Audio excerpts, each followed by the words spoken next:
বিরাগময় বুদ্ধির ধর্ম আর বিশুদ্ধ সর্বগুণে গুণান্বিত অনুত্তর পুণ্যক্ষেত্র বুদ্ধি শ্রাবক সংঘ এই ত্রিবিধ শ্রেষ্ঠ রত্নকে সর্বপ্রথমে স্মরণ করছি।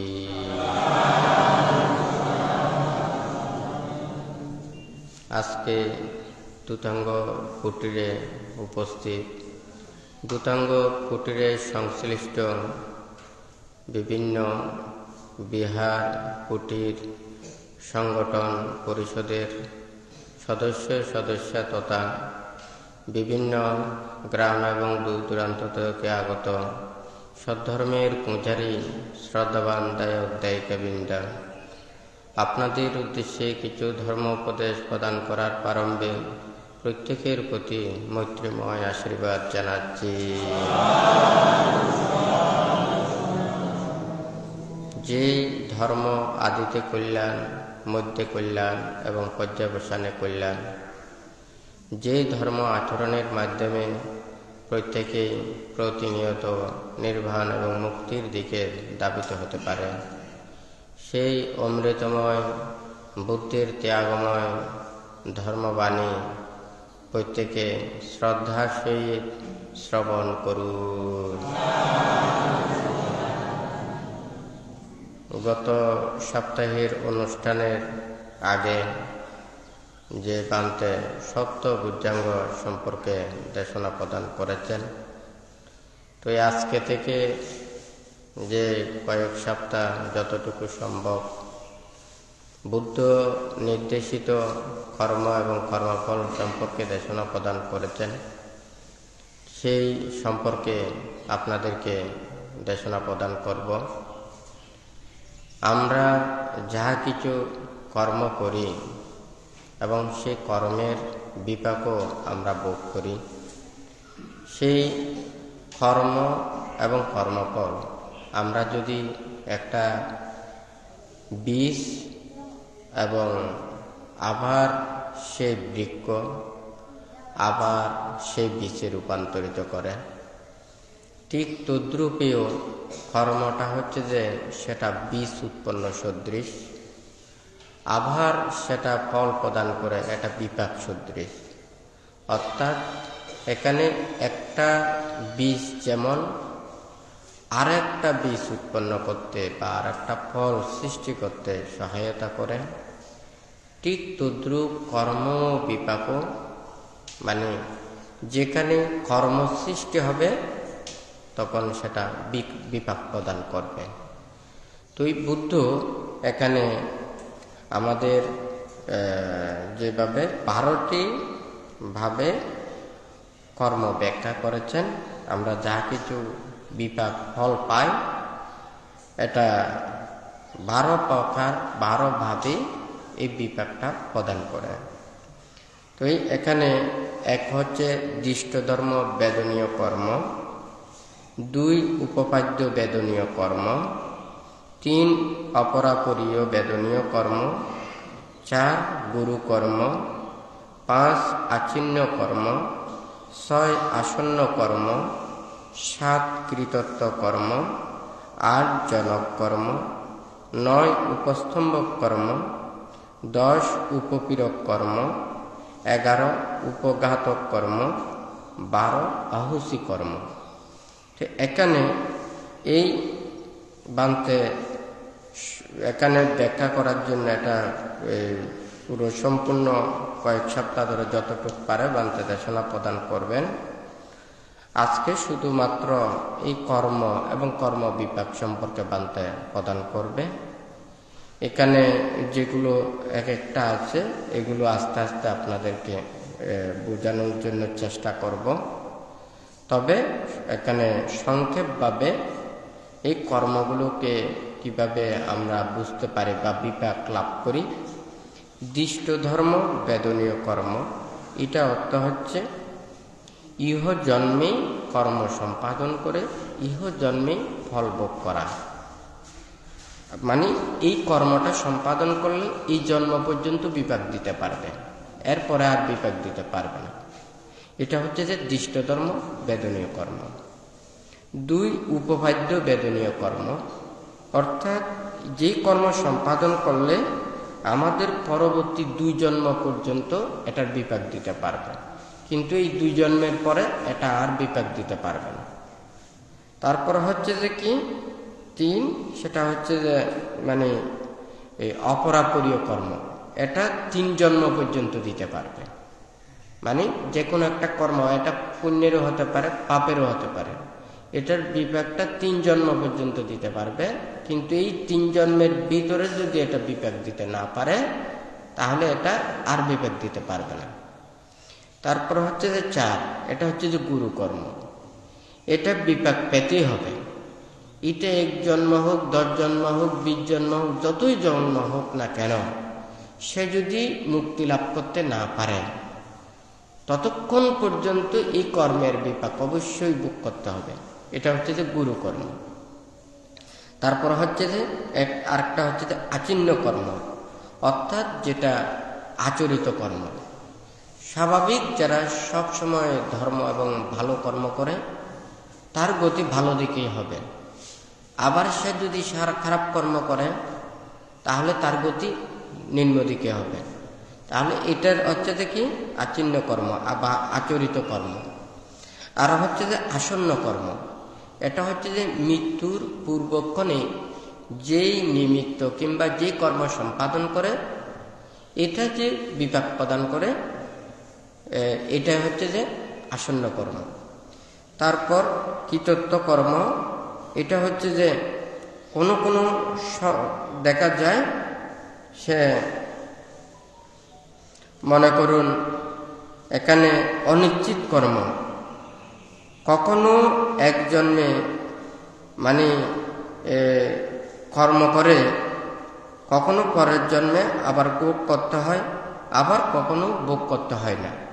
অর্থাৎ যে কোনো একটা কর্ম সৃষ্টি করেছেন, এটা বিপাকও দিতে পারে, আবার নাও দিতে পারে। এটা কর্ম হচ্ছে যে এটা কি কৃতত্ব কর্ম। তারপরে জনক কর্ম, এটা শুধুমাত্র মানে এক প্রাণী হতে আরেক প্রাণীতে যে জন্ম নেয়, সেই জন্মের যে বিষয়টা, এটা শুধু জনক কর্মের কাজ। অর্থাৎ নিমিত্ত অনুযায়ী তাতে পরবর্তী জন্মের যেটা গতি হয়, সেই গতির নির্ধারণের কাজটা হচ্ছে যে জনক কর্ম। তারপর হচ্ছে যে উপস্তম্ভক কর্ম, অর্থাৎ সে ভালো কাজ করতেছে, সে ভালো কাজ করে মানে স্বর্গ উৎপন্ন হয়েছে, স্বর্গে উৎপন্ন হয়ে সে আরো ওখানে পুণ্য কর্ম সম্পাদন করছে, ভালো কর্ম সম্পাদন করছে, সে আরো উপরের দিকে ওখানে যাবে। সেটা হচ্ছে যে কি উপস্তম্ভক কর্ম। সে সৎকর্ম করেছে, সে আরো সৎকর্ম করতেছে, সে উপরের দিকে যাচ্ছে। তাহলে এই উপস্তম্ভক কর্ম এটা নরকের দিকেও হতে পারে, পাপের দিকেও হতে পারে। সে অন্যায় পাপকর্ম সম্পাদন করছে, সেখানে সে পাপের বিপাক ভোগ করতেছে, সে আরো ওখানে পাপকর্ম সম্পাদন করতেছে। মানে সে পাপকর্ম সম্পাদন করে পাপের বিপাক ভোগ করতেছে, সে আরো পাপকর্ম সম্পাদন করতেছে। তাহলে এটা হচ্ছে অকুশলের দিকে। তারপর হচ্ছে যে উপপীড়ক কর্ম, যেটা শুধু আমাদের জন্মান্তরে যে কর্ম সম্পাদন করলে বারবার শুধু দুঃখ দেয়, কষ্ট দেয়, মনোপীড়া সৃষ্টি করে দেয়। এটা বারবার আমাদেরকে কর্মের বিপাকটা সরাসরি সেটা মানে ওই কোনো মানুষের যেমন রোগ হলে সে মানে পুরোপুরি সুস্থ হয় না, বারবার সেটা মানে দুঃখ দিয়ে থাকে। এটা হচ্ছে যে উপপীড়ক কর্ম। তারপরে হচ্ছে যে উপঘাতক কর্ম, এটা হচ্ছে যে আকস্মিকভাবে অনেক কিছু কর্মের বিপাক সৃষ্টি হয়, যেটা কেউ চিন্তা করে না, হঠাৎ যেটা সৃষ্টি হয়, এটাকে মানে উপঘাতক কর্ম। হঠাৎ অ্যাক্সিডেন্ট হতে পারে, বিভিন্ন ধরনের স্ট্রোক বা নানান ধরনের হঠাৎ করে যেটা কোনো কেউ চিন্তা করেনি, মানে আকস্মিকভাবে ঘটনাগুলো ঘটে, সেটা হচ্ছে যে উপচ্ছেদক কর্ম। আর অহুসি কর্ম, যে কর্মটা হচ্ছে কি মানে নষ্ট হয়ে যায়। একটা বীজ, যে বীজ মানে কিনো বীজ, যে বীজটা ওখানে আবার বীজ উৎপাদনের সমর্থ নয়, এটা হচ্ছে যে যেমন ওই এখানে অহুসি কর্ম, যেটা ফল প্রদান করতে পারে না। তা আজকে এখানে বানতে এগুলোর ব্যাখ্যা করবে না, তবে এই কর্ম এবং কর্মবিপাক সম্পর্কে এখানে বলবে। তবে এখানেও এক একটার ওখানে অর্থ আছে, এটা বুঝেই দিতে হবে। তো কর্ম এবং বিপাক আমরা সাধারণত একটা দেখি, যেই গাছের বীজ, যেই গাছের চারা, এটা আবার সেই চারা থেকে সেই ফল প্রদান করে, বা সেই বীজ থেকে আবার সেই ধরনের বীজ উৎপন্ন করে। এখানে আমরা যাহা কিছু ফসল দেখি, এখানে কিন্তু সবগুলো কিন্তু এক ফসলই না।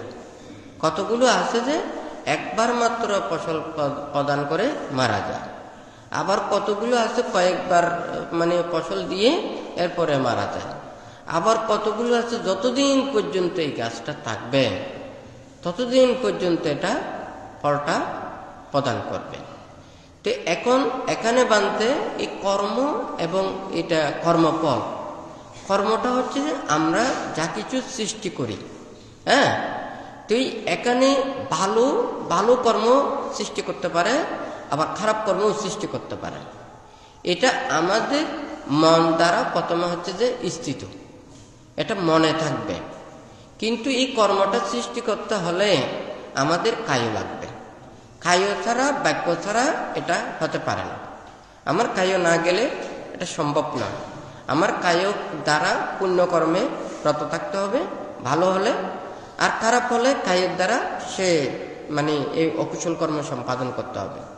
তবে মনেরও একটা জোর আছে, মনের যদি সেটা যদি না থাকে তাহলে সে কোনোদিন এটা পাপ কাজে ওখানে মানে রত থাকতে পারে না। তাহলে মন ওখানে ভিতরে কাজ করবে। একটা জিনিস মানে মনে করুন এটা একটা বীজ, বীজের ভিতরে সক্রিয়তা, আর বীজের হচ্ছে যে একটা বীজ থাকা। বীজের সক্রিয়তা মনে করুন একটা বীজ ওখানে যদি সিদ্ধ হয়ে যায়, ওটাও কিন্তু উপরে বীজের মতো দেখা যাবে, কিন্তু এই বীজটা কিন্তু কি করতে পারবে না, এটা আবার মানে অঙ্কুরিত হবে না। ওই বীজটা কিন্তু ঠিক আছে, কিন্তু বীজের যেটা মানে জীবনী শক্তি আছে এটা কিন্তু নষ্ট হয়ে গেছে। ঠিক তদ্রুপ কর্মবীজ, এই বীজটা বলার হচ্ছে অর্থ হচ্ছে যে কি আমরা যাহা কিছু কর্ম করি এটা বীজ সদৃশ। এই একটা বীজের একটা পরিপক্কতা প্রয়োজন, পরিপক্কতা না হলে এটা কিন্তু অঙ্কুরিত হতে পারে না। একটা কর্মও কিন্তু এটা মন এবং দেহ এই দুইটা সংযুক্ত হতে হবে, তখন এই কর্মটা সৃষ্টি হবে। কিন্তু আমি কায়ের দ্বারা করলাম, কিন্তু মনটা আমার ওখানে নেই, তাহলে এই কর্মটা কিন্তু সম্পূর্ণ নয়, অসম্পূর্ণ। যেমন মনে করুন আপনি পায়ে ওখানে রাস্তায় হেঁটে যাচ্ছেন, তখন কিন্তু ওখানে মানে নিচে পিঁপড়া অজান্তে পড়ে গেছে, কিন্তু আপনার ইচ্ছে নয় যে কিন্তু এই প্রাণীকে হত্যা করা, কিন্তু আঘাত দেওয়া, ব্যথা দেওয়া আপনার কোনো এটা কি নেই, ওখানে চেতনা নেই, কিন্তু ওখানে কর্মটা সম্পাদিত হয়েছে। তো এটা হচ্ছে যে কি মানে আপনার যে কর্মটা হয়েছে মন দ্বারা নয়, চেতনা দ্বারা নয়, কিন্তু কর্মটা যে সম্পাদিত হয়েছে এটা কিন্তু সত্য। হ্যাঁ, আমরা এটাও কিন্তু পাপ হবে, কিন্তু পূর্ণাঙ্গ পাপ হতে পারে না। একটা বীজ যেমন এটা বীজ পরিপক্কতা হলে এটা কিন্তু আরেকটা অঙ্কুরিত করার শক্তিটা রয়েছে। তাহলে একটা প্রথমে পরিপক্কতা, তারপর হচ্ছে যে সেটা অঙ্কুরিত হওয়ার জন্য আমার যে উপাদানগুলো প্রয়োজন এটা লাগবে। অর্থাৎ একটা কর্মের সক্রিয়তা হচ্ছে যে কি সেটা কায় বাক্য মন দ্বারা সে যখন এই কর্মটা সম্পাদিত হবে তখন এটা সক্রিয় বীজ হবে। অর্থাৎ এই বীজটা কিন্তু আরেকটা কর্ম সৃষ্টি করতে পারবে, আরেকটা বীজ সৃষ্টি করতে পারবে, কিন্তু এই বীজটা কিন্তু সাথে সাথে দিতে পারবে না। যেমন বিপাক, ওখানে বিপাক দেওয়ার জন্য ওখানে যেমন প্রয়োজন, সেই বীজটা আবার যদি আবার বীজ উৎপন্ন করতে চায়, তাহলে ওখানে কিসের প্রয়োজন? আলো বাতাসের প্রয়োজন, মাটির প্রয়োজন, পানির প্রয়োজন। ঠিক ওই কর্মের বীজটাও যখন ফল প্রদান করবে, বিপাক প্রদান করবে, তার জন্যও কিন্তু আনুষঙ্গিক প্রয়োজন।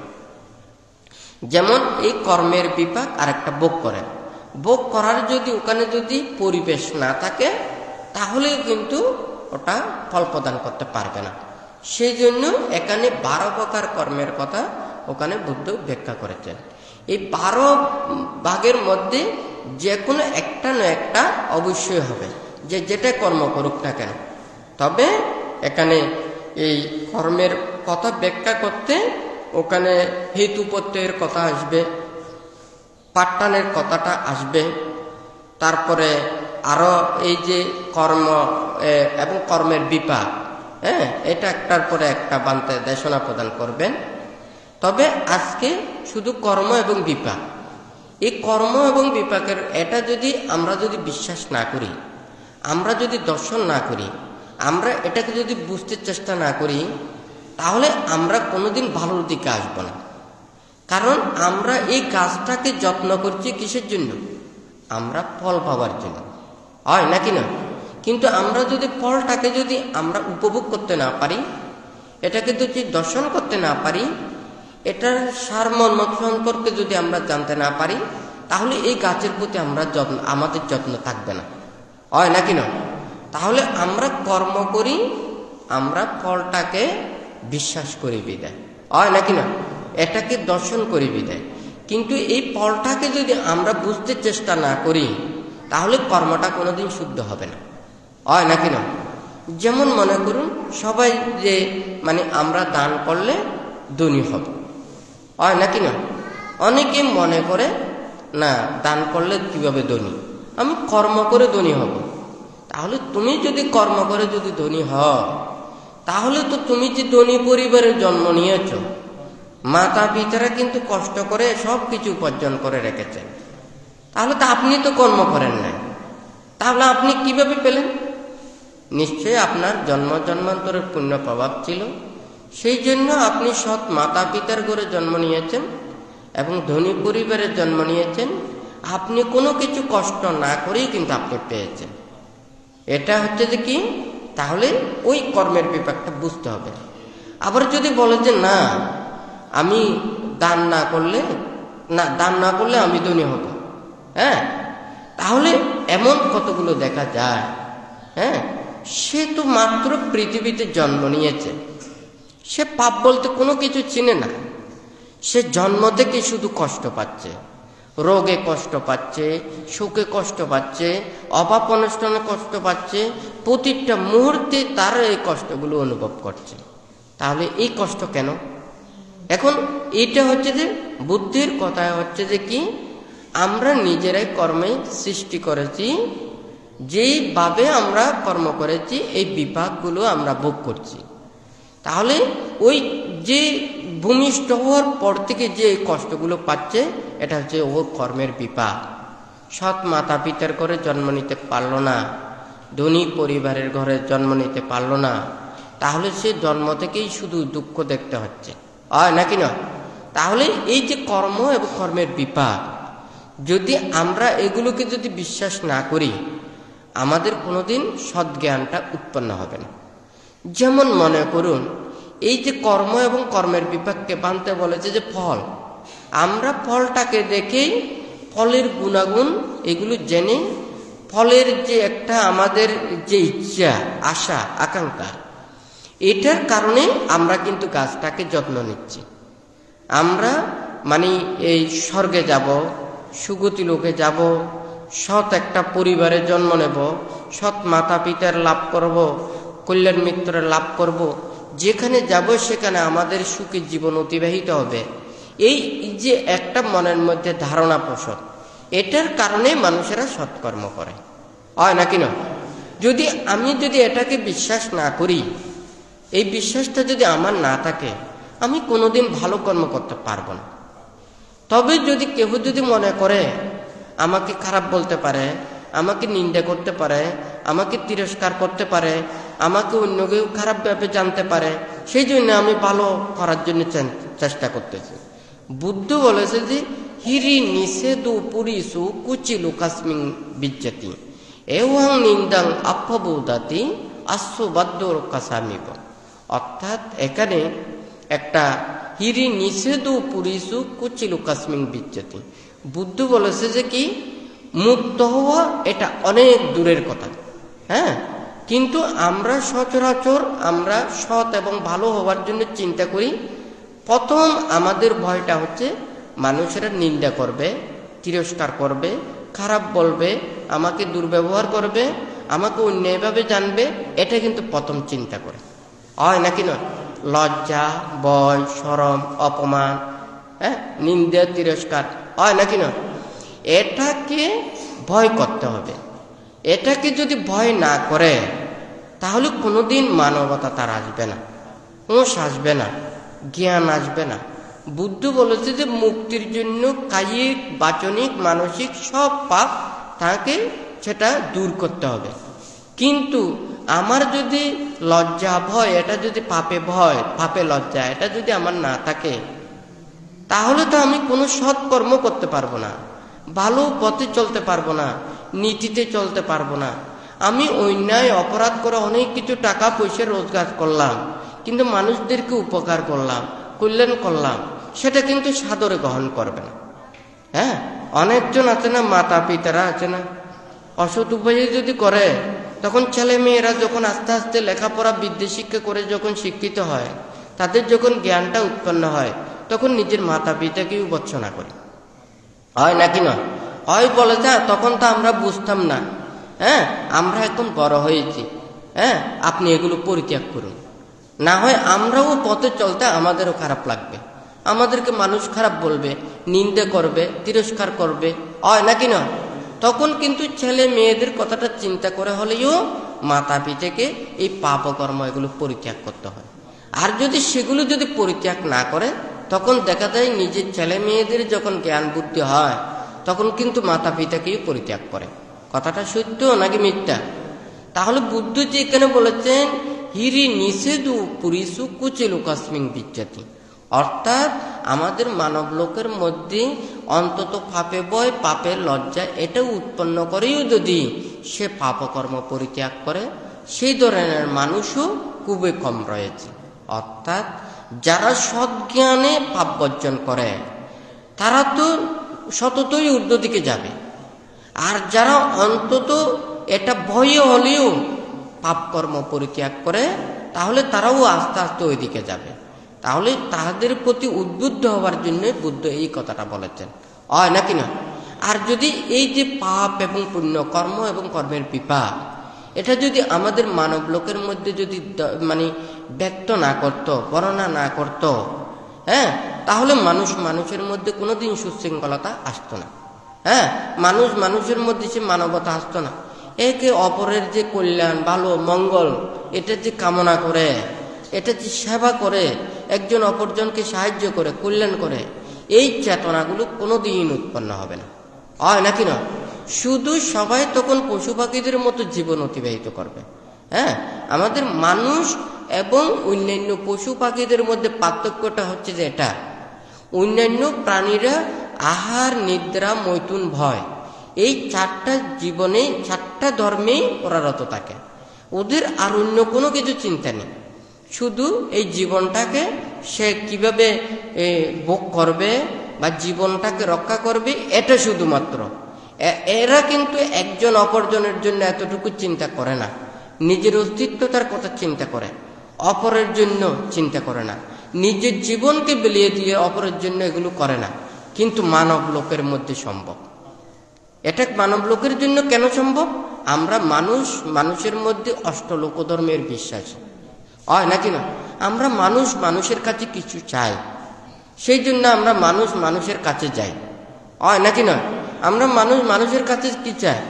হ্যাঁ, শ্রদ্ধা, ভক্তি, বিশ্বাস, আন্তরিকতা, হয় নাকি না? তাহলে এই মানুষ মানুষের পাশে দাঁড়ালে যে যত বেশি মানুষকে সুখ দিতে পারে, শান্তি দিতে পারে, কল্যাণ মঙ্গল করতে পারে, সে এই সৎকর্ম করে যে আনন্দিত হয়, সে বিপুল সুখের অধিকারী হয়। হ্যাঁ, ইহলোকেও সে সবার প্রিয়ভাজন হয় এবং মৃত্যুর পরেও সে সুগতি স্বর্গলোকে গমন করে। সে যেই কুলে যাক না কেন সেখানেও সুখী দিন অতিবাহিত করে, হয় নাকি না? তাহলে শুধু আমরা মানব লোকে এসেছি, আমরা মানব লোকে এখানে সুখ পাচ্ছি তা নয়, অন্যান্য প্রাণীকুলেও যেখানে জন্ম নেয় ওখানেও তো সুখী দিন অতিবাহিত করতে পারে, হয় নাকি নয়? তাহলে অন্যান্য প্রাণী তির্যক প্রাণী হয় ওখানে তো সুখে থাকতে পারে। যেমন মনে করুন একটা মানে পশুকুলে জন্ম নিয়েছে বা গরুকুলে জন্ম নিয়েছে, কতগুলো গরু আছে কি সারাদিন ওখানে মানে বিলের মধ্যে মশা পোকা ডাঁশ আটালি নানান ধরনের এগুলো কষ্ট সহ্য করে সারাদিন আহার এগুলো অনেক কষ্ট করে জোগাড় করে, এই কষ্টের মধ্যে ও থাকে, হয় নাকি না?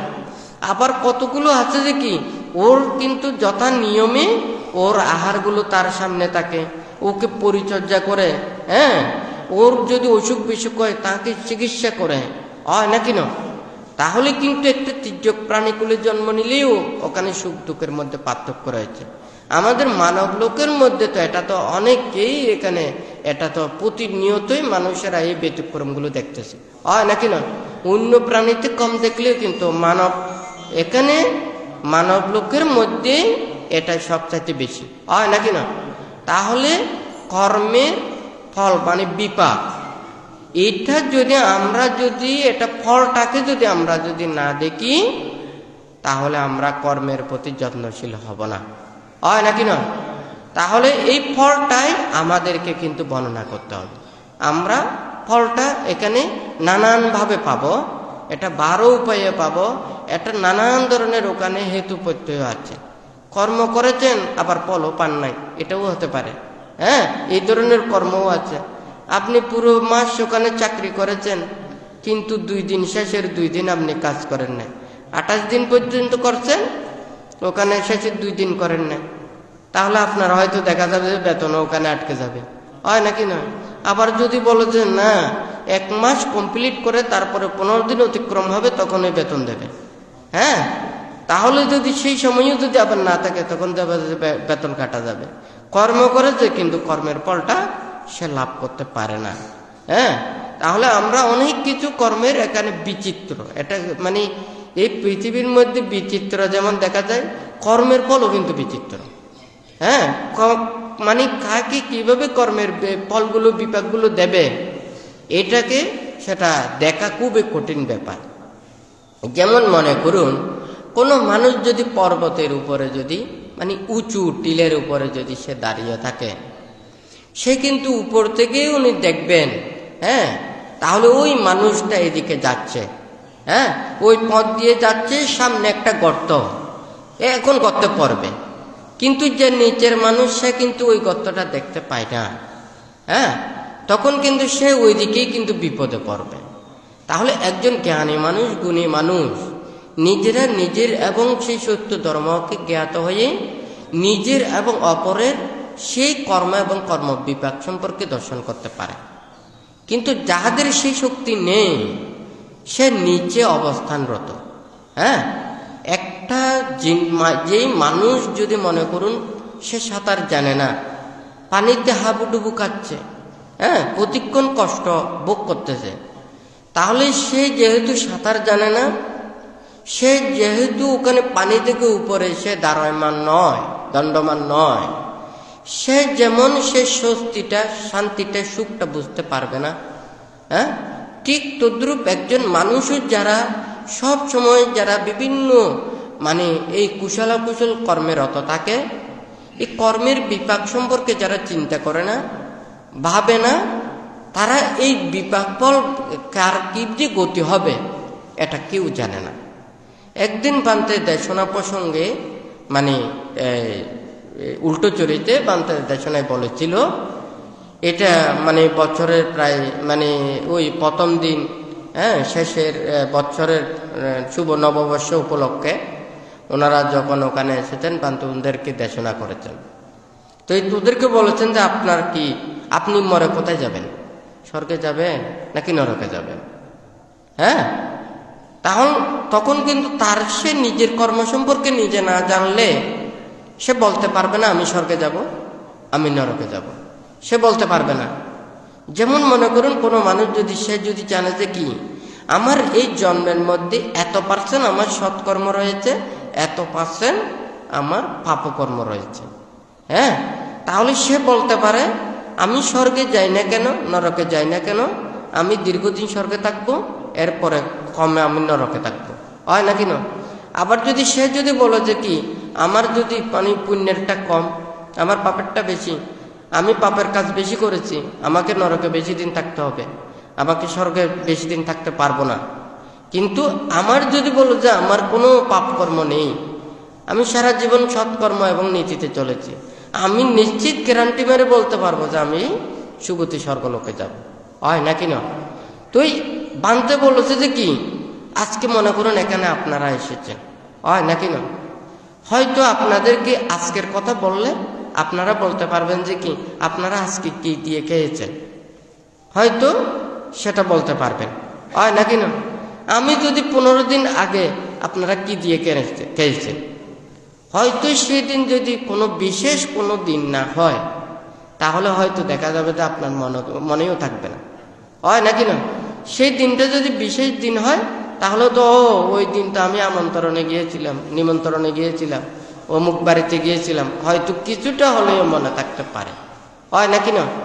তাহলে আপনার যদি সেগুলো আপনার স্মরণ করে না রাখেন, তাহলে যেমন আপনি এগুলো কোনো কিছু বলতে পারবেন না, ঠিক তদ্রূপ আপনার জীবন সম্পর্কে যদি আপনার সচেতন না থাকে, আপনার জীবনের হিসেব যদি আপনার না থাকে, আপনার গতিটা কেমন হবে?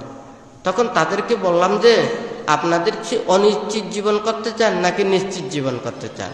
একটা কাজ করবেন, একটা বড় বিলে যাবেন, হ্যাঁ, কোন সময় যাবেন?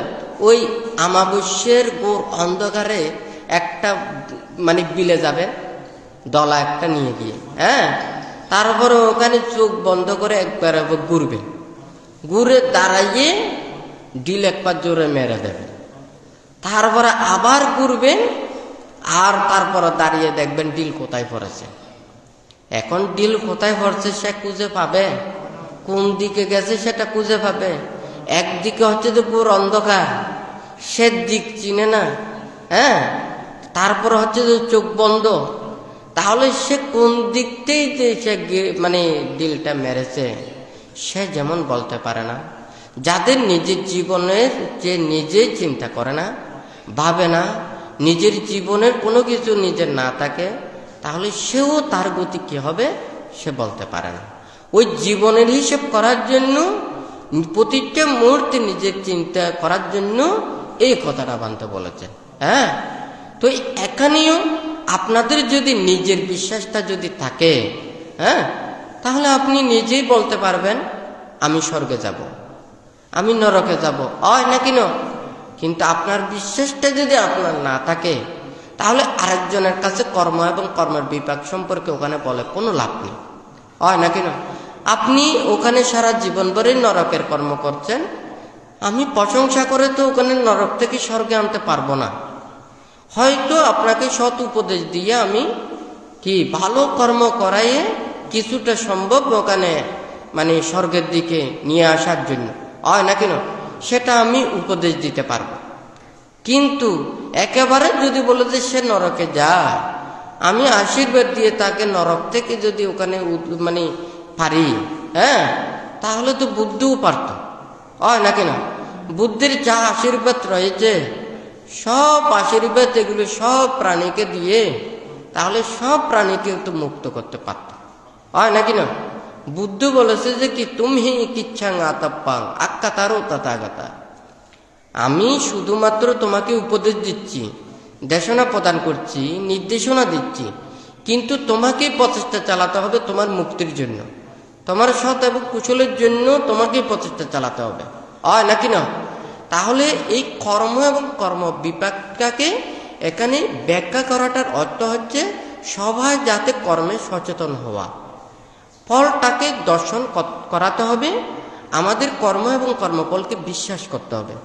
আমরা এইটা যদি বিশ্বাস না করি, কোনোদিন আমাদের মানবতা আসবে না, আমাদের মনের মধ্যে সচেতনাগুলো আসবে না, হয় নাকি না?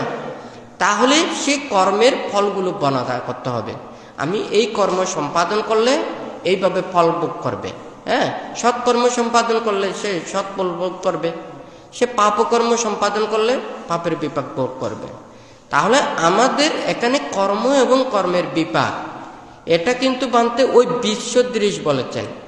কর্ম যখন একটা সৃষ্টি হয়, একটা বীজ পরিপক্ক বীজ হয়েছে, এই বীজটা কিন্তু কিভাবে বিপাক প্রদান করবে, ওই 12টার মধ্যে যে কোনো একটা অনুযায়ী ওখানে প্রদান করবে।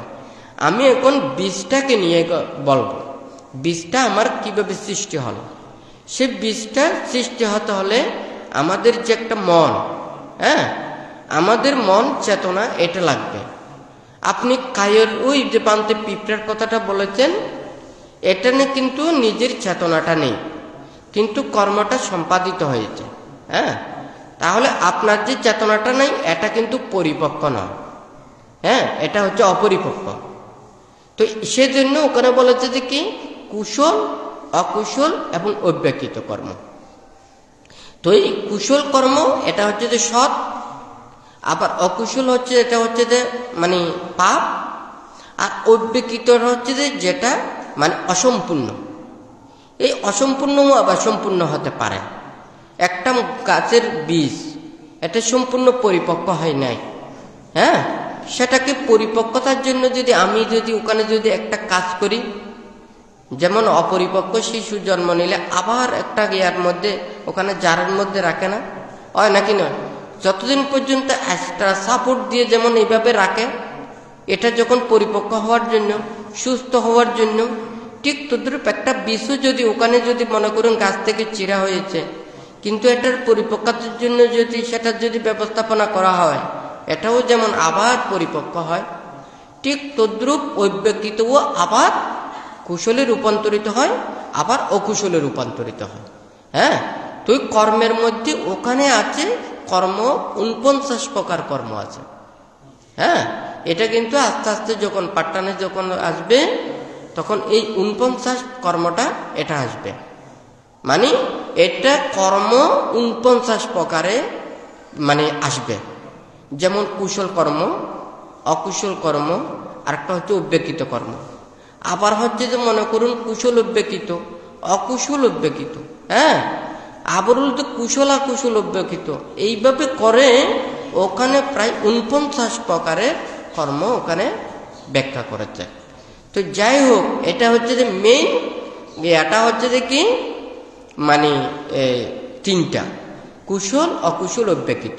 আমাদের যেমন মূল কালার রয়েছে, হ্যাঁ, 6 কালার 7 কালার যেগুলো আছে না নাই, এটা হচ্ছে যে প্রথমের যেই কয়েকটা কালার মূল, এরপরে যখন ওগুলো কালারের যে একটা কালারের সাথে আরেকটা কালার মিক্সার করে যেমন ওখানে নানান রং, হ্যাঁ, নানান রং ওখানে সৃষ্টি করা যায়। এই কর্মেরও মূলটা হচ্ছে যে কি কুশল, অকুশল, অব্যক্তিত। এই 3টাকে ওখানে বিভাজন করে পার্থক্য করে নানানভাবে ওখানে ব্যাখ্যা করেছেন।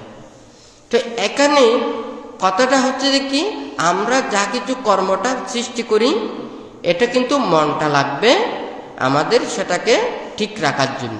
আবার যদি মন যদি বিভ্রম হয় তখন কর্মটাও বিভ্রম হবে। অর্থাৎ আপনারা ছবি তুলছেন, বিভিন্ন জনে ভিডিও করছেন, যখন তোলার সময় যখন হাত নাড়াচাড়া করবেন, ছবিটা কেমন হবে?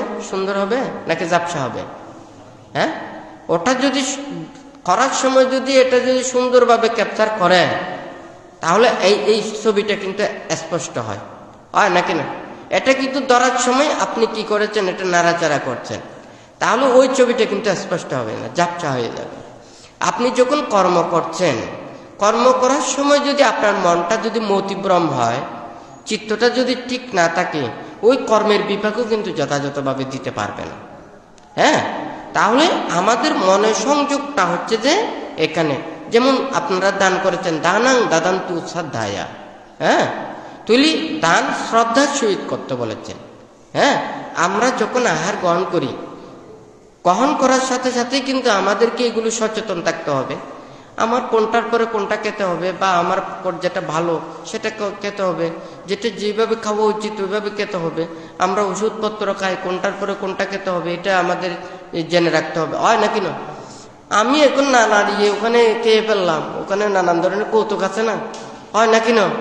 তুই সে ওখানে জাকিয়ে খেতে বলেছে, সে জাকিয়ে নাকি কি এখন ভুলে ওখানে খেয়ে ফেলেছে, এখন কি জাকানো যাবে? তার পুরো শরীরকে জাকালেই হতো, সেটা হবে না।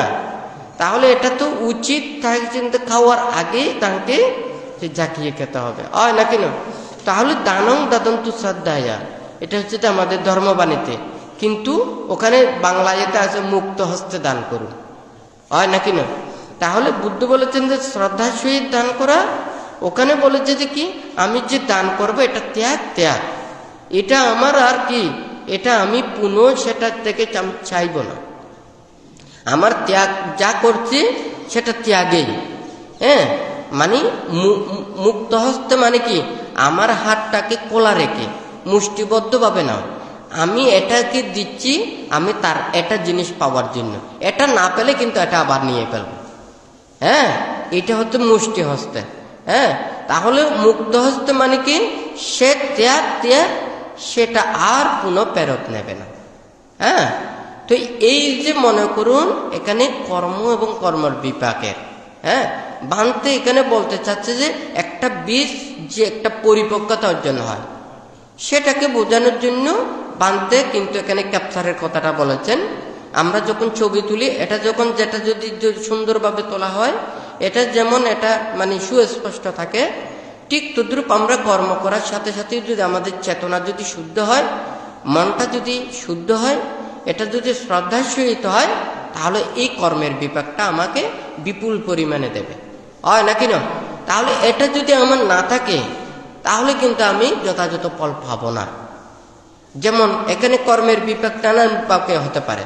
আমি যদি কর্মফলকে বিশ্বাস না করি, আমি তীরত্নের প্রতি যদি শ্রদ্ধা না রাখি, আমার যদি এই ফল পাবো, এই আমি সৎ এবং কুশল কর্ম সম্পাদন করছি শুধু এই জন্মে নয়, জন্মান্তরে আমি এটার ফল ভোগ করব, এই চেতনাটা যদি আমার থাকে তাহলে আমি এটাকে যত্ন নেব।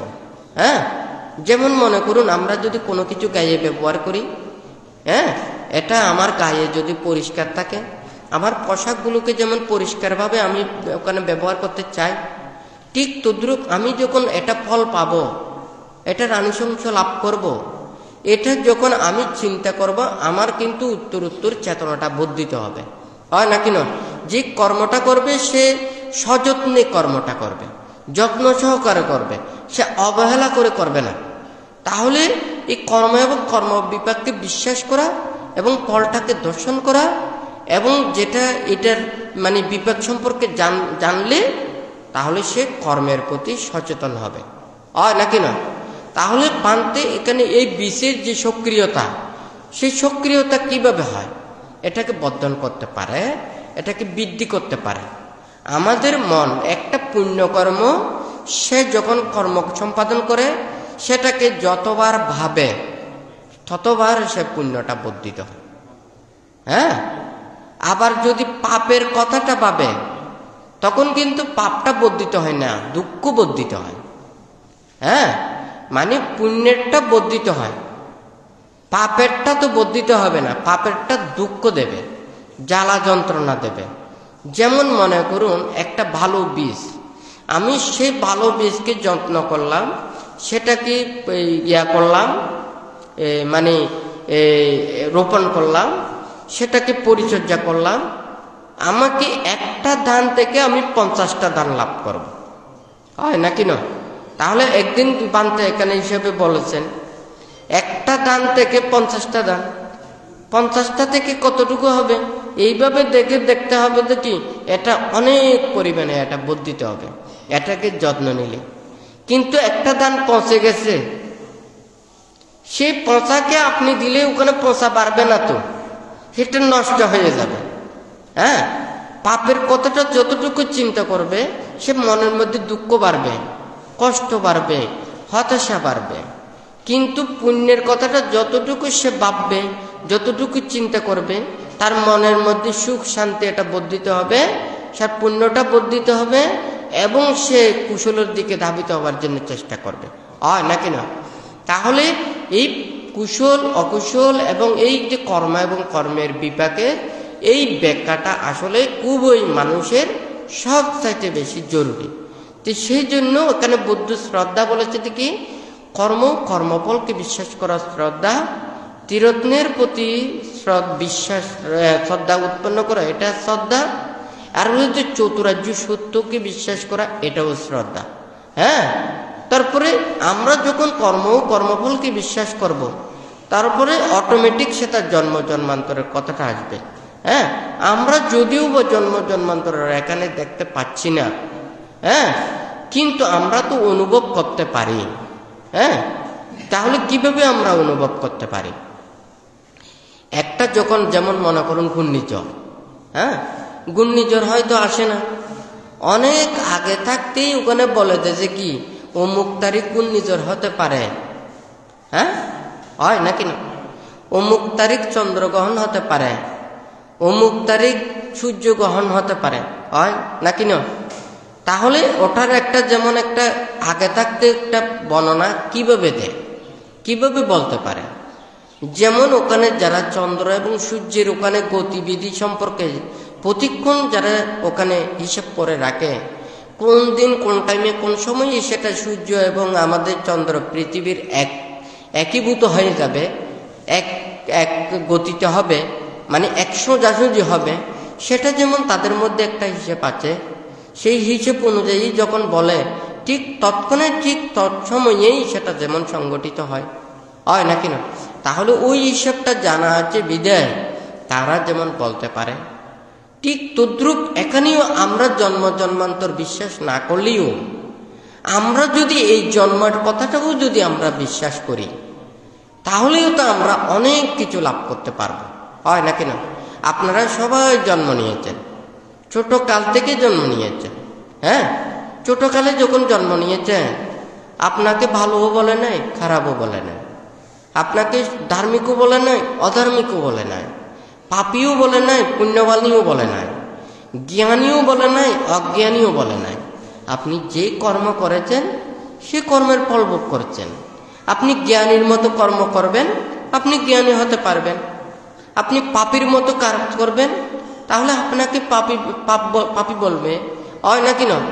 তাহলে এই জন্মের কথাটাও যদি আমরা চিন্তা করি, তাহলেও তো আমরা কর্মফলকে এখানে বিশ্বাস করতে পারি। তাহলে আমরা যদি কোনো একটা যদি ভালো কিছু হতে চাই, তা আমরা ভালো কাজ করব, তা আপনাকে সবাই ভালো বলবে, হয় নাকি না? আবার যদি বলে যে হয় আপনি ভালো কর্ম করেন, সৎ কর্ম করেন, হ্যাঁ, পুণ্যকর্ম করেন, নীতিতে চলেন, আপনাকে ভালো বলে না, আপনাকে খারাপ বলে, আপনাকে নিন্দা করে, তিরস্কার করে, আপনাকে অপবাদ দেয়, তখন কিন্তু আপনাকে কিন্তু কর্মের কথাটা বিশ্বাস করতে হবে। আপনি সৎকর্ম করেছেন, কেন আমি এটা ফল পাচ্ছি না? নিশ্চয়ই আমি জন্ম জন্মান্তরে কাউকে কষ্ট দিয়েছি, দুঃখ দিয়েছি, অপবাদ দিয়েছি, এটা কিন্তু স্বীকার করতে হবে, হয় নাকি না? আপনি বলছেন যে কি আমার এখন জ্বর হয়েছে, অসুখ হয়েছে, জ্বর অসুখের হচ্ছে যে ওখানে প্যারাসিটামল নাপাগুলো আছে, আমি কিন্তু এই ওষুধটাই দিয়েছি, কিন্তু আপনার অসুখটা সারে নাই, তাহলে অন্য কোনো কারণে আপনার জ্বরটা হয়েছে। এটা কিন্তু কোনো এই প্যারাসিটামল নাফা দিয়ে না, এটা অন্য কোনো এফেক্টের কারণেই আপনার কিন্তু এই জ্বরটা হয়েছে, হয় নাকি না? তাহলে কিন্তু আপনাকে ট্রিটমেন্ট করতে হবে অন্য আরেকটা, হয় নাকি না? ঠিক তদ্রূপীয় কর্ম এবং কর্মফলকে যখন আপনি সারা জীবন আপনি সৎ পথে চলেছেন, নীতির পথে চলেছেন, ভালো পথে চলেছেন, কিন্তু আপনার ওখানে কি মিথ্যা অপবাদ হলো, এটার উত্তরটা কি হবে? হ্যাঁ, সে অন্যায় করলো না, অপবাদ ক্ষতি করলো না, অন্যায় করলো না, পাপ কাজ করলো না, সে কিন্তু ওখানে পাপের ভাগীদার হল। সে নিশ্চয় অজ্ঞতার কারণে হতে পারে, তার যদি জ্ঞানটা যদি না থাকে। হ্যাঁ, এখন ওই আমাদের চিটেঙ্গে ভাষায় একটা কথা আছে না, খেয়ে গেছে এক ওলা, কি বেঁচে গেছে আর এক ওলা, হয় নাকি না? ঠিক আছে না? তো এখন তো সে খেয়েছে, ঠিক আছে, হ্যাঁ, সে কিন্তু ওখানে চিহ্ন রাখে না, আরেকজন খায়নি, সে হচ্ছে যে বেকুব, হয় নাকি না? সে কিন্তু খায়নি, সে কিন্তু ওখানে বাজিয়ে ফেলেছে। তো রিপোর্টে কিন্তু তারটাই আসবে।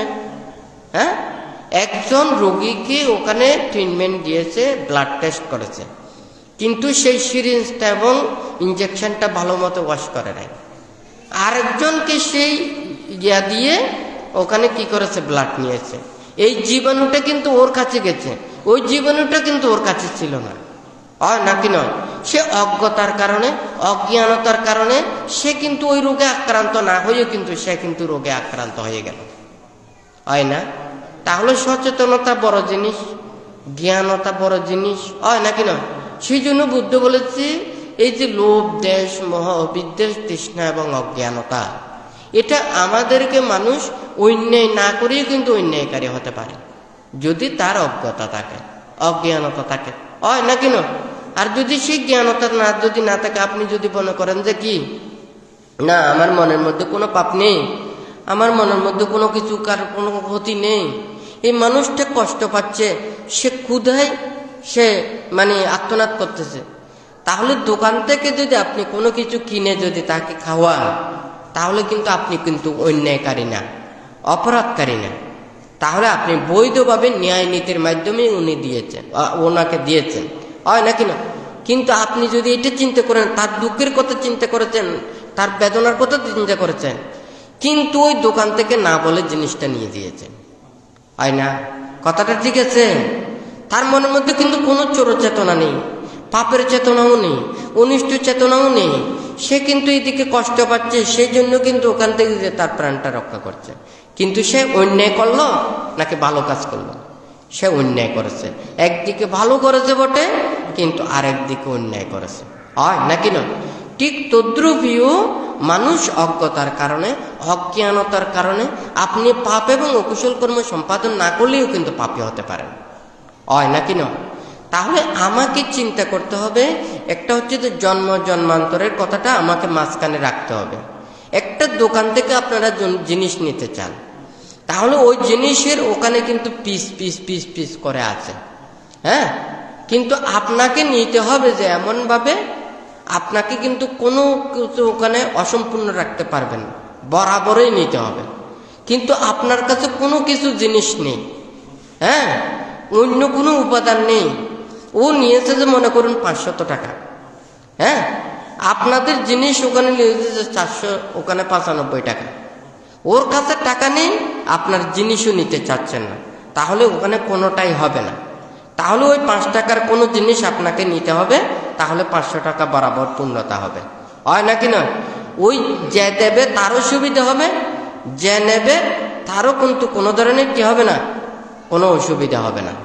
আমরাও যদি শুধু ইহকাল চিন্তা করি, তাও কিন্তু আমরা অনেকেই সৎ পথে আসতে পারি, ভালো কোনো কিছুর কথা আসতে পারি। আর যদি আমরা এটাকে মীমাংসা করতে না পারি, তাহলে জন্ম জন্মান্তরের কর্ম এবং কর্মের বিপাককে আমরা চিন্তা করে আমরা নিজেরা পরিশুদ্ধতা অর্জন করতে পারি। হয় নাকি না? তাহলে আমাদের সে কর্ম এবং কর্ম বিপাক বিচিত্র, হ্যাঁ, আমরা এটা মনে কেন আসবে না? এটা একটা আমাদের মনের একটা কি আছে, একটা গতি আছে। যেমন যারা লেখাপড়া করেছেন, কেউ সায়েন্সে পড়ে, কেউ আর্টসে পড়ে, কেউ কমার্সে পড়ে। হয় নাকি না? এখানে লাইন দ্বারা আছে না, ওই লাইন দ্বারা যেগুলো যারা পড়ে, যে লাইনে গেছে, তাহাদের যেমন আলাদা একটা চিন্তা চেতনা মানসিকতা, হ্যাঁ, তাহাদের সেই ধারাবাহিকতা যেমন আলাদা, ঠিক তদ্রূপ আমরা যখন কর্ম এবং কর্ম বিভাগ সম্পর্কে মানুষের কাছে এটা বুঝাবো, এটা জানাবো, হ্যাঁ, মানুষের মনের ভিতরে যখন সেটা জাগ্রত হবে, তখন সে পাপ কর্ম আস্তে আস্তে পরিত্যাগ করবে।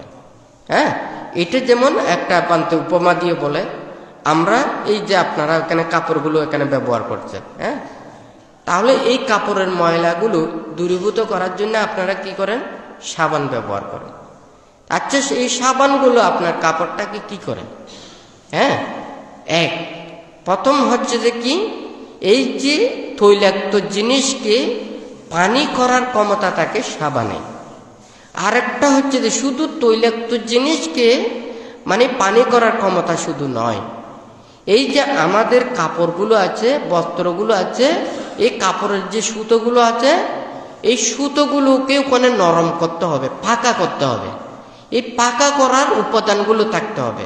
আমরা যেমন ওখানে ওখানে গাছের সার দিয়ে মাটিগুলোকে ফাঁকা করে দেয়, হ্যাঁ, তাহলে ওই ঠাসা মাটিকে ওটা কি করে দেয়, সারে ফাঁকা করে দেয়, হয় নাকি না? সে পানির সাথে যখন ঢুকে যায় তখন ভিতরে ওখানে ফেনার মতো হয়ে যায়। তো ফেনাটা যখন থেকে থাকে, উপরে মাটিগুলো যখন হালকা হয়ে যায়, যখন মাটিগুলো বসে যখন শক্ত হয়ে যায়, ফেনাটা নষ্ট হয়ে যায়, তখন ভিতরে পোকা হয়ে যায়, ঠিক আছে? তখন কিন্তু ওই যখন ওখানে মানে অক্সিজেন, হ্যাঁ, কার্বন ডাই অক্সাইড বিভিন্ন এগুলো যখন ওখানে মানে বাতাস চলাচল করতে পারে, শিকড় অতি সহজেই ওখানে চলাচল করতে পারে। তাহলে যখন ওখানে তার খাদ্যগুলো ওখানে সহজে পায়, তখন ওই গাছটা দ্রুত বর্ধিত হয়, হয় নাকি না? ঠিক তদ্রূপ এখানেও কাপড়ের মধ্যে, হ্যাঁ, কাপড়ের যে একটা সুতোগুলো আছে, তো সুতোগুলো যখন আস্তে করে যে পানিগুলো পাওয়ার পরে ওটা কিন্তু যে একটা টাইট থাকে, এটা কিন্তু হালকা হয়ে যায়। তাহলে একদিকে তৈলটা পানি করে দেয়, আরেকদিকে হচ্ছে যে কি সুতোটা এটা হালকা করে দেয়। তখন কিন্তু ওই যখন এটা চাপাচাপি করে, ওই ময়লাগুলো দ্রুত গতিতে ওখান থেকে বের হয়ে যায়, হয় না? কথা ঠিক আছে না? এটা হচ্ছে যে কাপড়ের ময়লাগুলো বের হওয়ার জন্য। এখন তো মনেরও ময়লা আছে, হয় নাকি না? মনের যে ময়লা, পাপ চিন্তা, অন্যায় চিন্তা, খারাপ চিন্তা, হ্যাঁ, রাগ, ক্রোধ, বিদ্বেষ, হিংসা, বিদ্বেষ, হয় নাকি না? এগুলো সব হচ্ছে যে মনের ময়লা। এই মনের ময়লাগুলোকে আমাকে দূরীভূত করতে হলে আমাকে সৎ শিক্ষা, সৎ উপদেশ এগুলো লাগবে। আমাকে সেই নীতি এবং সৎ কথাগুলো যদি আমার অন্তরের ভিতরে যখন পৌঁছে যাবে, তখন সে কায়ের দ্বারা সে পাপ কাজ কোনোদিন করতে পারবে না, হ্যাঁ, সে বাক্যের দ্বারা দুর্বাক্য ভাষণ করতে পারবে না, হ্যাঁ, মনের মধ্যে খারাপ চিন্তা সে উৎপন্ন করবে না, হয় নাকি না? তাহলে সে যদি কায়কে শুদ্ধ করে, বাক্যকে শুদ্ধ করে, মনটাকে যদি পরিশুদ্ধ করতে পারে, তাহলে তো মানুষের মধ্যে এই মারামারি, হানাহানি, এই এতগুলো যুদ্ধ বিদ্বেষ এগুলো কোনো কিছু থাকবে না, হ্যাঁ, হয় নাকি না? তাহলে এই শিক্ষা, যা কিছু উপদেশ, এগুলো সব তো প্রত্যেকের মনটাকে মানে ডেভেলপ করার জন্য, শুদ্ধ করার জন্য বানতে। সেই জন্যই বলেছে যে কি, আমরা যে যা কিছু এখানে উপদেশ প্রদান করি বা প্রত্যেকে ধর্ম শ্রবণ করে, তাহলে আমরা ধর্ম শ্রবণ করে আমাদের নিজের জীবনকে যদি শুদ্ধতার পথে যদি আনতে না পারি, নীতির পথে আনতে না পারি, সৎ চরিত্র গঠনের দিকে যদি আনতে না পারি, তাহলে ধর্মের কোনো সার্থকতা নেই। হ্যাঁ, আমরা বিভিন্ন রোগে ওখানে আক্রান্ত হচ্ছি। আমাদের ওষুধটা যদি যথাযথ না হয়, আমরা রোগ থেকে ওখানে কোনো দিন সুস্থ হবে না, নিরাময় লাভ করতে পারবো না, হয় নাকি না? আর যদি সঠিক রোগ নির্ধারণ করে যদি শুদ্ধভাবে যদি ওখানে চিকিৎসা করা হয়, যথাযথভাবে করা হয়, তাহলে সবাই ওখানে রোগ থেকে মুক্তি লাভ করতে পারবে, হয় নাকি না? তাহলে ঠিক তদ্রূপীও এখানে কর্ম এবং কর্মের বিপাকের দেশনাও এটা কিন্তু অনেক বিশাল এবং এটা বিচিত্র সদৃশ, হয় নাকি না? হ্যাঁ, কখন যে কি ধরনের একটা কর্মের বিপাকটা ভোগ করবে, এটাও মানে যেতে যেতেই বোঝা যাবে, হয় নাকি না? যতক্ষণ না পর্যন্ত বিপাক পদার্থ না করে, ততক্ষণ পর্যন্ত এটা বলা মুশকিল, হয় নাকি না? তাহলে ফলটা আমি ঠিক আছে, আমার কর্মটা পরিপক্ক হলো, হ্যাঁ, মানে বীজটা পরিপক্ক হলো, আমি যেই একটা প্রাণী হত্যা করলাম বা অন্য একটা কাজ করলাম, অন্যায় করলাম, তার প্রতি হিংসা উৎপন্ন করে তাকে আঘাত দিলাম, যে কোনো একটা পাপ কর্ম সম্পাদন করলাম, এটা আমার চেতনাবশীয় হলো, আমার কায় বাক্য মন দ্বারাও হলো। তাহলে এই কর্মের বীজটা এখন সক্রিয়, হয় নাকি? এইটাও কিন্তু ওখানে কতগুলো ফল বিপাক প্রদান করবে এই জন্ম পর্যন্ত।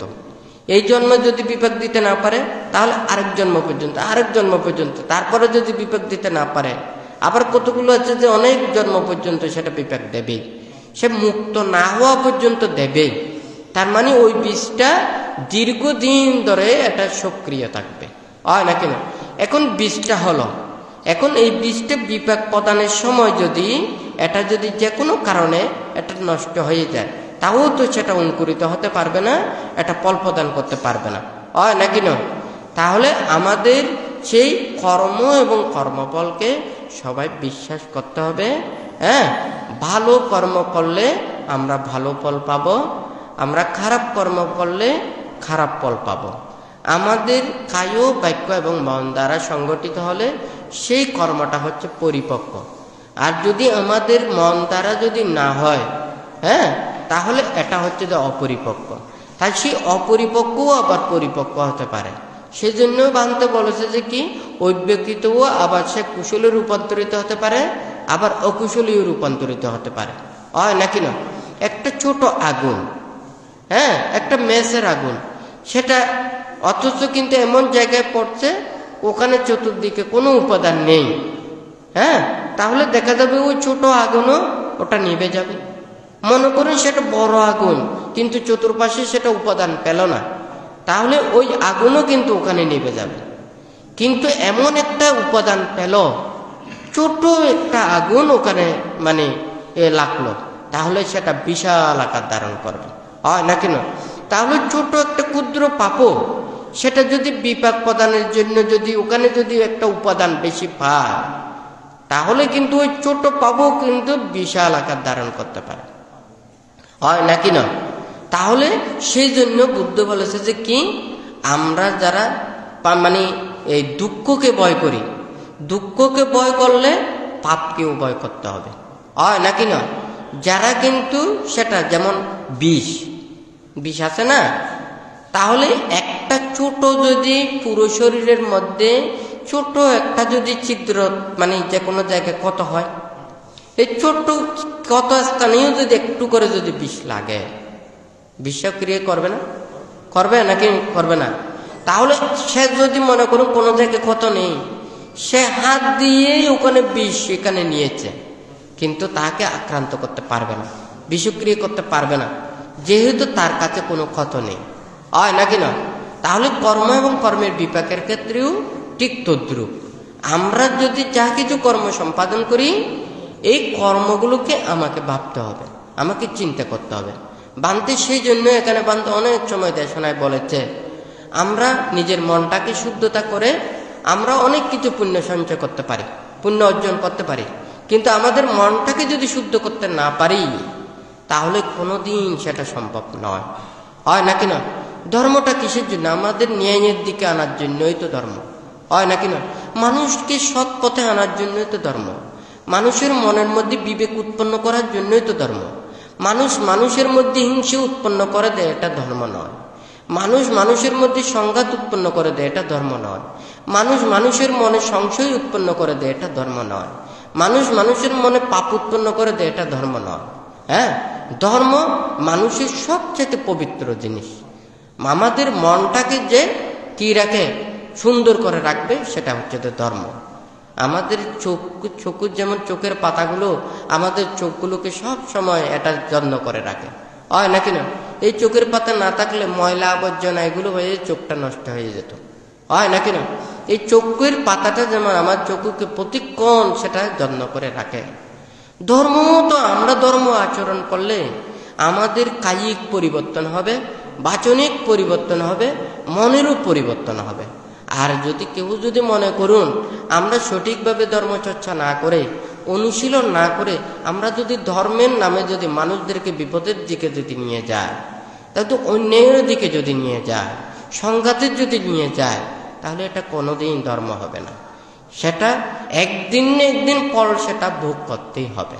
হ্যাঁ, কেউ রেহাই পেতে পারবে না। আমরা এখানে মধ্যাকর্ষণ শক্তি, যেমন পৃথিবীর যে একটা মানে এরিয়া রয়েছে, সেই এরিয়ার মধ্যে মধ্যাকর্ষণ শক্তি কিন্তু ওটা কাজ করবে। যতটুকু পর্যন্ত পৃথিবীর এরিয়া আছে, সেই এরিয়াতে যদি আপনি কোনো একটা যদি বালিও যদি ফেলে দেন, এই পৃথিবীতে চলে আসবে, হয় নাকি না? সে মধ্যাকর্ষণের টানে, হয় নাকি না? ঠিক তদ্রূপ কর্মের টানেও কিন্তু বিপাকটা চলে আসবে। কিভাবে আসবে, কেমন করে আসবে, এতগুলো বাবার কোনো কিছু চিন্তা নেই। হ্যাঁ, এটা যেমন মনে করুন একটা নেটওয়ার্ক স্যাটেলাইটে, যেমন আপনারা এখান থেকে কথা বলে আমেরিকা, ইউরোপে ওখানে কথা বলতে পারেন। হ্যাঁ, স্যাটেলাইট ওটা যেমন ওটার নেটওয়ার্ক, ওগুলো বন্ধ করে দিলে এটা বলা সম্ভব নয়। হ্যাঁ, ওটা থাকলে যেমন ওটা যতদিন থাকবে লাইনটা যদি ওখানে যথাযথ হয়, এখান থেকে যেমন ওখানে কি সাথে সাথে ওখানে চলে যাচ্ছে না, কয়েক সেকেন্ডের মধ্যে হয় নাকি না? তাহলে এটা কিভাবে গেল, কেমন করে গেল, এইগুলো ইতিহাস বলার কোনো প্রয়োজন নেই। আমরা যেটা সামনে দেখি সেই জন্য আমরা শুধু গাছটাকে ভাববো। এই গাছটা আছে, গাছটা থাকলে এটা ফল দেবে, আমরা গাছটাকে যত্ন করলে ফলটা পাবো, হয় নাকি না? এই গাছটা যদি কাটার গাছ হয় তাহলে আমরা কাটা ফল লাভ করব। এই গাছটা যদি অমৃত ফলের গাছ হয় তাহলে আমরা কিন্তু অমৃত ফল লাভ করব, হয় নাকি নয়? এই কাটা গাছকে যতই যত্ন করুক না কেন, শুধু পায়ে দুঃখ দেওয়া ছাড়া, কষ্ট দেওয়া ছাড়া, আঘাত দেওয়া ছাড়া কোনোদিন সুখ দিতে পারবে না। হ্যাঁ, অমৃত ফলের গাছকে আপনি যত্ন করবেন, যত যত্ন করবেন এটা সৌরভটা আসবে, সুগন্ধটা আসবে, যখন ফলটা পাকবে তখন কিন্তু অমৃত স্বাদ লাভ করতে পারবেন, হয় নাকি না? কাটা ফলের যত্ন নেবেন, কাটা পাবেন, অমৃত ফলের যত্ন নেবেন, অমৃত ফল লাভ করবেন, হয় নাকি না? তাহলে এই কর্ম এবং কর্মফল কিন্তু সবাই এখানে দেখতে পারে, কিন্তু আমাদেরকে সেটা বিবেক দ্বারা ভাবতে হবে, বিবেক দ্বারা চিন্তা করতে হবে, আমাদের মন মানসিকতার ধর্ম চেতনা নিয়ে চলতে হবে, হয় নাকি না? আমি ভালো কাজ করলাম কিন্তু আমার বিবেক নেই, আমার জ্ঞান শূন্য, জ্ঞান শূন্যতার কারণে যদি আমি যতই ভালো কর্ম করি না কেন সেটা ফল প্রদান করবে না। ওই যে বান্তে কিছুক্ষণ আগে বান্তে কথাটা বলেছে, সে ভালো কাজ করলো কিন্তু অজ্ঞতার কারণে, অজ্ঞানতার কারণে সেইভাবে করলো। হ্যাঁ, তাহলে তো অজ্ঞতা অজ্ঞানতার কারণে যদি হয় সেটার বিপাকও দেবে, হয় নাকি না? তাহলে আমরা যদি প্রত্যেকেই কর্ম এবং কর্মফলকে বিশ্বাস করে নিজেরা যদি সচেতন হই, নিজেরা যদি আমরা নিজেদেরকে যদি ওখানে নিজের দিকটা যদি চিন্তা করি, তাহলে কেউ কোনোদিন ওখানে খারাপের দিকে যাবে না, সবাই ভালো হওয়ার জন্য চেষ্টা করবে, ভালো চিন্তা করবে। আমরা প্রত্যেক মানুষকে শ্রদ্ধা করতে হবে, সম্মান করতে হবে। প্রত্যেক মানুষের একটা গুণাগুণ রয়েছে, হয় নাকি না? আমরা সদ্গুণকে স্মরণ করি, হয় নাকি না? মানুষের ভালো খারাপ আছে, তাহলে খারাপটাকে বর্জন করে ভালোটাকে প্রস্ফুটিত করুক, সদ্গুণটাকে প্রস্ফুটিত করুক, হয় নাকি না? আমরা প্রত্যেকেই চাই যার যার সৎ গুণগুলো, সৎ মানসিক বিকাশগুলো, মানে সদ্গুণগুলোকে বিকাশ ঘটানোর জন্য, হয় নাকি না? তাহলে আমরা এমন কোনো কর্ম না করি নিজেদের সেই জ্ঞানটাকে মানে নষ্ট করে দেয়। হ্যাঁ, একটা ওখানে লোহার যেমন ওখানে যদি লবণ বাজে, পানি বাজে, এই লোহাটা নষ্ট হয়ে যায়। হ্যাঁ, কিন্তু এটাকে যদি ওখানে রং লাগাইয়ে রাখে, এই লোহাটা যেমন ওটা ভালো থাকবে, হয় নাকি না? আমরাও নিজেদেরকে যদি সৎকর্মে যদি রত থাকি, একটা সৎ গুণকে যদি ডেভেলপ করি, তাহলে আমরা নিজেকে রক্ষা করতে পারবো। হ্যাঁ, আবার যদি আমরা সৎ গুণটাকে রক্ষা না করে আমরা যদি খারাপ গুণটাকে যদি ওখানে প্রস্ফুটিত করতে চাই, এটাকে বর্ধিত করতে চাই, একটাকে ডেভেলপ করতে চাই, এটা তার নিজের জীবনের জন্য কোনোদিন ভালো আসবে না, তাহলে গ্রামের জন্যও কোনোদিন ভালো আসবে না, সমাজের জন্যও কোনোদিন ভালো আসবে না, দেশ ও রাষ্ট্রের জন্যও কোনোদিন ভালো বয়ে আসবে না, হয় নাকি না? একটা জিনিস যদি করা হয়, যেমন মনে করুন একটা যদি খারাপ জিনিস যদি সে বানায়, এটা টেস্টিং করার জন্যও নিজেকে গ্রহণ করতে হবে, হয় নাকি না? যে মদ বানায় সে মদ খেয়ে দেখে না, মদের গ্রানটা জানতে পারে না, তার কোনটা ভালো হয়েছে, কোনটা উৎকৃষ্ট হয়েছে, নিকৃষ্ট হয়েছে। তাহলে যে মদ বানায় সেও কিন্তু মদ খায়, হয় নাকি না? সে মদ না খেলে কিন্তু মদ বানাতে পারে না, হয় নাকি না? মদের গুণাগুণ না চিনলেও কিন্তু মদ বানাতে পারবে না। তাহলে চিন্তা করে দেখুন, কোনো মানুষকে যদি আমি যদি খারাপ বানাই, সে কিন্তু প্রথমেই নষ্ট করবে আমাকে। আমি যদি খারাপকে খারাপ বুদ্ধি দিই, সে প্রথমে ক্ষতি করবে কিন্তু আমাকে। কি কেন? সে অবিশ্বাস করবে আমাকে, হ্যাঁ, সে ক্ষতি করবে আমাকে, ভুল বুঝবে আমাকে, হয় নাকি না? তাহলে বিশ্বাসটা একটা বড় জিনিস। তাহলে আমি কাউকে দিয়েও যদি খারাপ কর্ম করাই, সেও জানবে যে কিন্তু আমি খারাপ মানুষ, হয় নাকি না? তাহলে কোনোদিন আপনি যদি ভালো হতে চান, আপনি যদি ভালো পথে চলতে চান, কাউকে খারাপ বুদ্ধি দেবেন না। হ্যাঁ, কাউকে খারাপ পথে পরিচালিত করবেন না, কাউকে খারাপে কোনো উদ্বুদ্ধ করবেন না, খারাপের জন্য সহযোগিতা করবেন না। হ্যাঁ, সেও ভালো পথে আসতে চায়, কেউ খারাপে যেতে চায় না। এখন যদি কাউকে যদি আঘাত দেয়, সে কিন্তু ব্যথা পেতে চায় না। কোনো মানুষ কিন্তু আসলে খারাপ পথে চায় না। নানান কিছু পরিস্থিতির কারণে যখন সৃষ্টি হয়, সেই যেমন মনে করুন আপনি একটা বিপদে পড়েছেন, আপনি যখন বিপদে পড়েছেন, আপনাকে কিন্তু এই বিপদ থেকে রক্ষার জন্য আপনাকে প্রলোভন দেখালাম। হ্যাঁ, তাহলে আপনার এই বিপদটাকে ওখান থেকে রেহাই দেওয়ার জন্য আরেকটা বিপদের কর্ম সৃষ্টি করে দিলাম, হয় নাকি নয়? তখন কিন্তু সে কিন্তু ওই একটা বিপদ থেকে রক্ষা পাওয়ার জন্য কিন্তু আরেকটা পাপকর্ম সৃষ্টি করলো। হ্যাঁ, তখন একটা কিন্তু তার হয়তো নিরসন হলো, কিন্তু আরেকটা কিন্তু ওখানে সৃষ্টি হয়ে গেল। এখন কিন্তু সেটাকে নিরসন করার জন্য আরেকটা পাপের আশ্রয় নিল। হ্যাঁ, তখন কিন্তু সে কিন্তু ওই পাপ পথে যেতে যেতে সে কিন্তু আর নিচের দিকে আসতে হবে, আর উপরের দিকে আসতে পারবে না, তাকে সেই আবার নিচের দিকে টানবে, হয় নাকি না?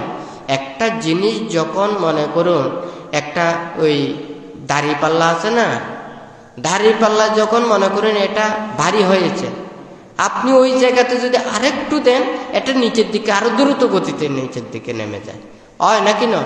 ঠিক তদ্রূপ কোনো সময় কেউ যদি কোনো বিপদে পড়ে, তখন সে বিপদ থেকে রক্ষা পাওয়ার জন্য সৎ উপায়েই তাকে আশ্রয়টা নিতে হবে, কিন্তু সেটা অন্যায়ভাবে নয়। হ্যাঁ, আবার মিথ্যার আশ্রয় করে নয়, তাই মধ্যে পাপকর্মের মাধ্যমে নয়। তাহলে যদি সে যদি করে থাকে, তখন কিন্তু সে আরেকটাতে যখন বেঁচে যাবে, সে কিন্তু ওখান থেকে বেরিয়ে আসতে পারবে না। আপনারা হয়তো ওখানে অনেকেই মানে সমুদ্রের অনেক কতগুলো মাছ আছে, হ্যাঁ, যে মাছগুলো ওখানে মানুষদেরকে মানে অন্যান্য প্রাণী ওখানে বিভিন্ন ছোট ছোট ওই পানির প্রাণীদেরকে ও আহার গ্রহণ করে। কিভাবে আহার গ্রহণ করে? তাহলে ওই মাছের পুরো শুংগুলো চতুর্দিকে এমন ভাবে ওটা চতুর্দিকে জুড়ে কি এটা দেখতে এত সুন্দর লাগে যে, হ্যাঁ, ওই মাথায় মাথায় যেগুলো কিন্তু ওখানে রস এবং নরম করে রাখে। অন্যান্য মাছগুলো তখন কি করে, এটা খাবার মনে করে কিন্তু ছোট ছোট করে খানাগুলো খায়। হ্যাঁ, ওই ক্যাশের মাথাগুলো ওখানে খায়।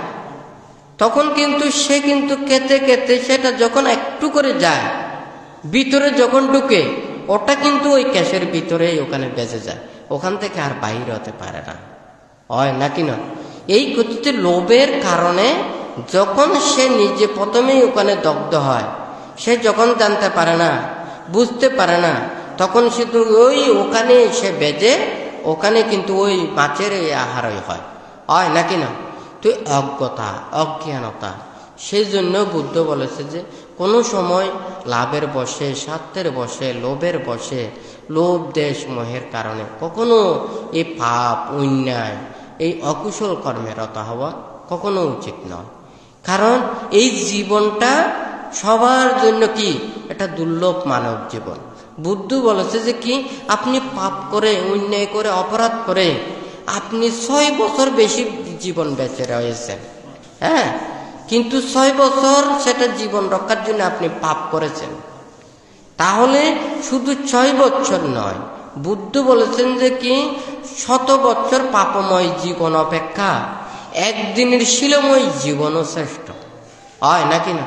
তাহলে আপনার জীবন বর্ধিত করার জন্য পাপের মধ্যে জীবন অতিবাহিত না করে সৎ এবং ন্যায় পথে, নীতির পথে চলে, ধর্ম পথে চলে নিজের জীবনকে অতিবাহিত করাই শ্রেষ্ঠ জীবন, হয় নাকি না? তো যাই হোক, ভান্তে এখানে মানে সবাইকে ওখানে নির্দেশনা দিয়েছেন, উপদেশ দিয়েছেন। যারা বৌদ্ধ, যারা বুদ্ধের নীতি ধর্মের অনুসারী, বুদ্ধের পূজারী, ত্যাগ এবং নির্বাণের প্রত্যাশী যারা, তাহাদেরকে প্রত্যেকেরকে মানে উপদেশ দিয়েছেন ত্রৈমাসিক বসবাসের সময় প্রত্যেকে অষ্টশীল প্রতিপালন করার জন্য। অষ্টমী, পূর্ণিমা, অমাবস্যার দিনে আপনারা যে যেখানে থাকেন না কেন, যে যে কর্মে থাকুন না কেন, আপনারা যার যার অবস্থানে থেকে আপনারা অষ্টশীল প্রতিপালন করবেন। এবং এই দুধাঙ্গ কুটিরে ওই পঞ্জিকার যে তারিখটা আছে এই তারিখের একদিন আগেই এখানে দূতাঙ্গ কুটিরে এখানে অষ্টশীল প্রদান করবেন। যারা যারা এখানে আসবেন এখানেও অষ্টশীল নিতে পারবেন। আর যারা যারা এখানে আসতে পারেন না, আপনাদের যারা যে স্ব বিহারে আছে, আপনারা দাদা জ্ঞাতি মিত্র বন্ধু যারা আছে তাদেরকে প্রত্যেকে যে সহযোগিতা করবেন এবং সৎ পরামর্শ দেবেন, তাহারাও যাহাতে প্রত্যেকে অন্তত এই যে ত্রৈমাসিক বর্ষবাসের সময় 13 দিন তারা যাতে উপশীল প্রতিপালন করে। আমরা যদি এই যে ত্যাগ এবং মুক্তির কর্মপথে বানতে যে ওখানে 38 প্রকার মঙ্গল সম্বলিত মহামঙ্গল সূত্রটা বলেছেন, ওখানে যে তপচা ব্রহ্মচার্যাঞ্চা কথাটা বলেছেন, তপস্য এবং ব্রহ্মচর্য জীবন, এটাও যে একটা মানে এই মঙ্গলের কথা বলেছেন। এই যদি অষ্টশীল প্রতিপালন করতে না পারে তাহলে সে জন্ম জন্মান্তরে ব্রহ্মচর্য হয়ে ভিক্ষু সমন হওয়া তার জন্য অনেক ত্যাগ অনুশীলন করা অনেক কষ্ট হয়ে যাবে। তাহলে আস্তে আস্তে নিজেদেরকে সংস্কারটা সৃষ্টি করতে হবে। তাহলে আমরা যদি সেই ত্যাগটা করতে না পারি তাহলে নির্বাণ এবং মুক্তির কর্মর পথের দিকে যাওয়া সম্ভব নয়।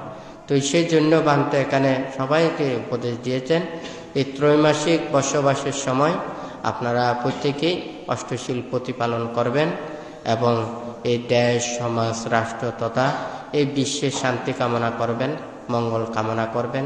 আপনাদের সেই যাতে মঙ্গল কামনায় যাতে বিশ্ব যাতে শান্তি হয় এবং প্রত্যেকে মারামারি হানাহানি সংঘাত এগুলো দূরীভূত হয়ে প্রতিটা বিশ্বের মধ্যে একটা দেশ আর একটা দেশের যে ভ্রাতৃত্বপূর্ণ এবং সৌহার্দ্যপূর্ণের মাধ্যমে এই পৃথিবীতে শান্তি বিরাজ করে, প্রত্যেকে যাতে সুখে নিরাময়ে নির্বিঘ্নে নিশ্চিন্তে যাতে জীবন অতিবাহিত করতে পারে, সেইভাবে আপনারা প্রত্যেকেই সৎ এবং কুশল কর্ম সম্পাদন করে শীল প্রতিপালন করে উপসত শীল গ্রহণ করে আপনারা প্রত্যেকেই সেটা প্রার্থনা করবেন এবং মঙ্গল কামনা করবেন।